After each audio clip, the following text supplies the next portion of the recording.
Coach, we've been talking all week about the threat of Chucky Keaton, and I was wondering, just is he the kind of guy that requires a spy just because of what he can do when a play breaks down? You know, it's really hard to create a whole defense to put just a spy in. Do we have some stuff that we pay attention to a quarterback a little bit more? Yes.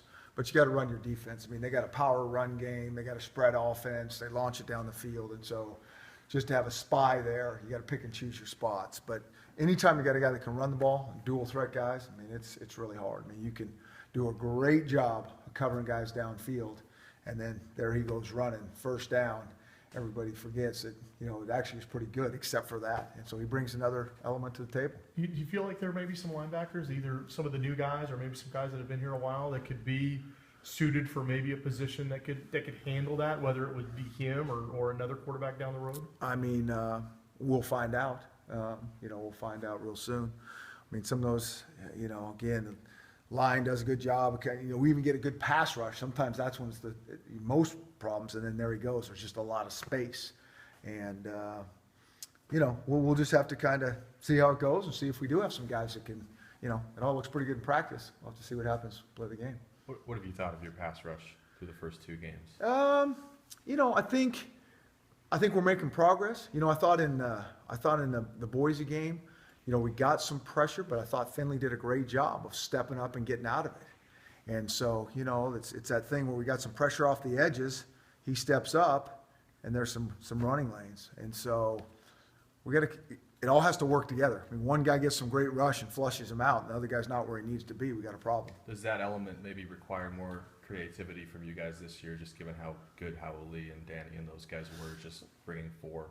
I think the four have to work together. I mean, I think the guys coming off the edge got to squeeze the pocket, and I think the guys coming up the middle got to push the pocket. Now, that's easier said than done, but that's kind of always the idea of it.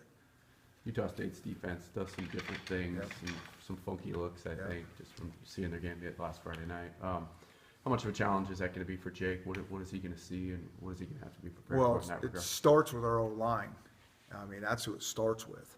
And, it's one thing to get your assignments right, and then it's another thing to actually block them when they're bringing all these different pressures. So you might have got your assignments right, and then a guy gets on edges. So it's really a double whammy. And we've seen this for a while, going back with Utah State as coaches. And it is challenging. They do a great job with it. I mean, they bring pressures from all different angles. That's what they do.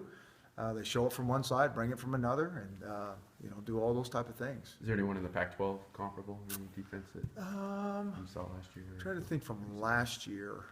There's a couple teams that blitz a lot, but the complements and styles are probably different. Chris, I was wondering, yesterday Coach Smith talked about how you guys were maybe a little surprised that Boise didn't try to go after Jake a little bit more than maybe you anticipated because of, first guy on the road, first year, and all that kind of stuff. Are these guys maybe a little bit more predictable in their aggressiveness and what they do? Oh, if there's one thing they are going to come after, that's what they do. Boise, that's, they blitz you a little bit, but that's not really what they do. I mean, teams are who they are. You don't go 1 week and then all of a sudden we change our whole thing. So these guys are they're a disruptive pressure defense is what they are. Is that going to be important for your tailbacks too, picking up blitzes and helping Jake out that way? Very much so. I mean, they're all in together. It's the five linemen, and in the back is hugely involved as well. Is there any one of those guys who stands out in that regard? I think they're all pretty good. And again, I'm kind of going from last year. All these guys have been here last year except for Miles, and I think he's doing a good job learning. I mean, the big thing is pass protection can be complicated, and